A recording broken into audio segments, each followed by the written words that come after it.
बेटे का मायका। अब आप लोग सोच रहे होंगे ये क्या, बेटे का कब से मायका होने लगा? तो ये कहानी देखिए। पारुल और पिंटू अमेरिका में रहते थे, जहाँ दोनों एक दूसरे के ही भरोसे रहते थे। अमेरिका में सबकी कितनी याद आती है ना। पर मुझे तो किसी की याद नहीं आती। मेरे लिए तो सब नॉर्मल है, क्योंकि जब मैं अपने माता पिता को छोड़कर तुम्हारे घर शादी करके आई थी, तभी उन लोगों से दूर हो गई थी। मानना पड़ेगा लड़कियों को, कैसे अपने माँ बाप को छोड़कर आ जाती हैं किसी के साथ। हम है कि अपनी माँ को कभी छोड़ ही नहीं सकते। माँ की बहुत याद आती है यहाँ। हाँ वो तो है, लेकिन कान खोलकर सुन लो। इस बार इंडिया जाएंगे तो दिल्ली नहीं, देहरादून जाएंगे, मेरे मम्मी पापा के पास। नहीं नहीं, मैं तो दिल्ली जाऊंगा, अपने माँ बाप के पास। मैं कब से नहीं मिला हूँ उन लोगों से। अच्छा, अभी तो बड़ी बड़ी डीके हाँक रहे थे, अब क्या हो गया? हवा निकल गई ना? नहीं छोड़ा जाता ना अपने माता पिता को? वैसे मेरी बहन को लड़के वाले देखने आ रहे हैं, माँ पापा चाहते हैं हम दोनों भी आएं। अरे तुम देख लो ना, मुझे कौन सा तुम्हारी बहन के पति के साथ पार्टनरशिप करनी है। वैसे भी यहाँ बड़ी मुश्किल से कुछ ही दिनों की छुट्टी मिली है। माँ के ऑपरेशन के बाद मैं मिला ही नहीं हूँ उनसे। अरे रोज तो बात करते हो फोन पर घंटों घंटों, फिर भी कान खोलकर सुन लो, देहरादून ही जाएंगे, नहीं तो मैं वापस नहीं आऊंगी। सरना यहाँ अकेले अमेरिका में। नोक झोंक हो गई। मियाँ बीबी अपने काम पर लग गए, लेकिन पिंटू का मन काम में कहाँ, रह रहकर माँ की याद सता रही थी। वहीं पारुल भी अपने घर जाने की तैयारी में थी। पारुल फोन पर अपनी बहन से कहती है, क्या लेकर आऊं तेरे लिए? सुन, मैं ना शॉपिंग करने जाऊंगी ना, तो तुझे फोन करूंगी, जो भी तुझे चाहिए बोल देना। मैं पिंटू को बोल चुकी हूँ कि इंडिया जाने से पहले मैं खूब शॉपिंग करूंगी, सबके लिए कुछ न कुछ गिफ्ट लेकर आऊंगी। दीदी, वो रुड़की वाली बुआ बोल रही थी उनके लिए परफ्यूम लेकर आना, वो पैसे दे देंगी। हाँ हाँ ले आऊंगी। और तुझे क्या चाहिए बता? दोनों बहनों की फोन पर लंबी गपशप चल रही थी। शाम को पिंटू ऑफिस से आता है और खाना खाता है और सोने चला जाता है। क्या बात है, आज कुछ बातचीत नहीं कर रही हो? बड़े चुप चुप हो। सब ठीक तो है ना? टिकट हुई क्या घर जाने की?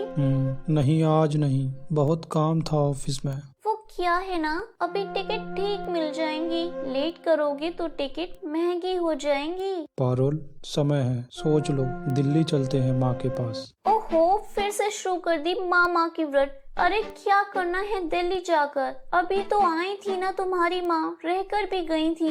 अब मेरे घर देहरादून चलेंगे, ये फाइनल है। माँ क्यों आई थी तुम जानती हो ना, ऑपरेशन के लिए, वो भी बीमारी की हालत में। अब वो कैसी हैं ये नहीं देखना? नहीं देखना, रोज बात होती है तुम्हारी। तुम देहरादून चल रहे हो और ये फुल एंड फाइनल है, इस बारे में मुझे अब कोई बात नहीं करनी। पिंटू क्या करता, बीबी और माँ के बीच फंसा हुआ था।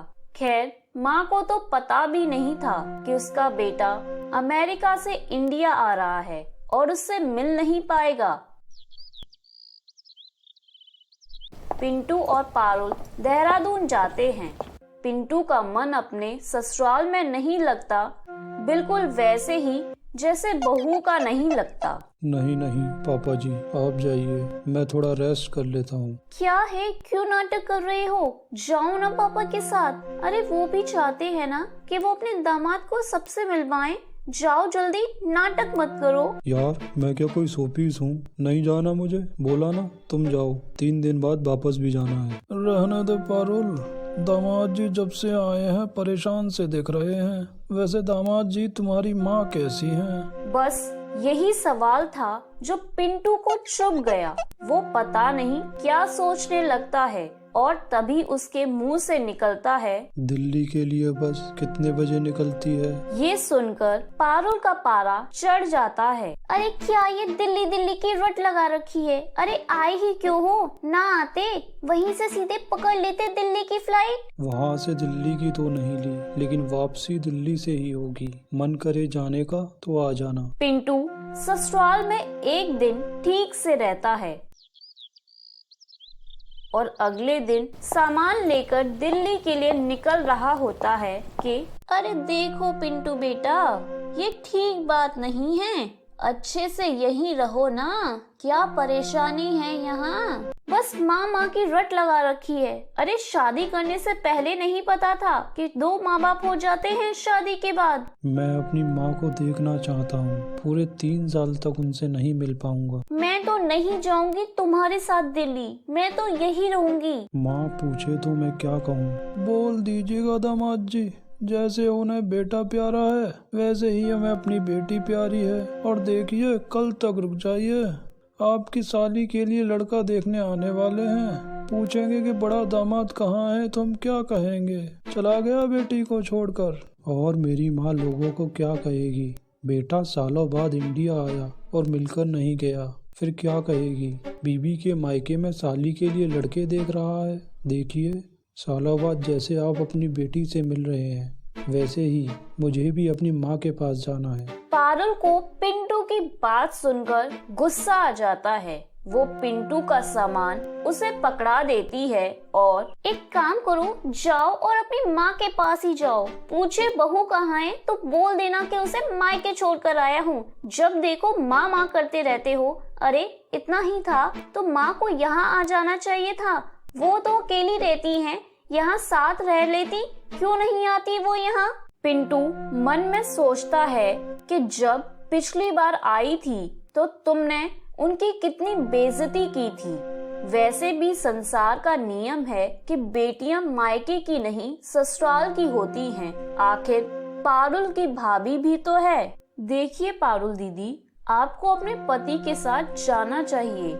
आपकी सास आप लोगों के साथ कुछ दिन तो रह लें। और यहाँ हम सब है ना, छोटी के लिए अभी तो रिश्ते वाले आएंगे, फाइनल थोड़ी ना है। एक बार फाइनल हो जाए तो आप सब देहरादून आ जाइएगा। जाने की फ्लाइट यहीं से करा लेना। क्यों पिंटू जी? बिल्कुल ठीक कह रही हैं भाभी। कम दिनों के लिए आए हैं, तुम्हारा मायका तो हो लिया, अब मेरे मायके चले हम।